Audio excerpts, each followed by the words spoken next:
আসসালামু আলাইকুম দর্শক, আজকে আমি আপনাদেরকে নিয়ে এসেছি বগুড়া গাবতলীর কাগইল ইউনিয়নের সিসের বিল নামক এলাকায়। মূলত এখানে আমি এসেছি আজকের অনেকের মুখে শুনেছি এখানে একটি খুব একটা ভালো একটু জায়গা হয়েছে। এখানে নাকি দর্শনার্থীরা উপস্থিত হয় প্রতি শুক্রবার করে। মূলত এখানে তারা আসে তারা ভ্রমণের জন্য। জায়গাটা মনোরম পরিবেশ, ভালো নিরিবিলি। সকাল থেকে আমি এই জায়গাটা দেখার জন্য চেষ্টা করছিলাম, সবার সাথে কথাও বলেছি, তারা বলেছে এখানে অনেক দর্শনার্থী এখানে আসে, তারা প্রতি শুক্রবার করে। আমি দেখতে পাচ্ছি এখানে এই রাস্তায় যে প্রতিদিন অসংখ্য যানবাহন চলাচল করে। ব্রিজের দুপাশে রয়েছে অসংখ্য ধানি জমি এবং নিচে রয়েছে, যেহেতু পানি নাই, শুকনো নদীটি শুকিয়ে গেছে। মূলত এই জায়গাটা এখন অনেকটা আকর্ষণীয় হয়ে উঠেছে আগের চেয়ে। তবে পানি থাকলে আরও সুন্দর হতো। আমি ব্রিজের উপরের অংশ থেকে যদি দেখানোর চেষ্টা করি, এখানে মোটামুটি খুব ভালো মাপের যানবাহনও চলাচল করে।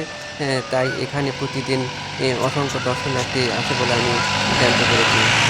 জায়গাটা মনোরম পরিবেশ, আপনারা চাইলে অবশ্যই সিসের বিল নামক জায়গাটা ঘুরে আসতে পারেন। এতক্ষণ আমাদের সাথে থাকার জন্য সবাইকে ধন্যবাদ। আসসালামু আলাইকুম।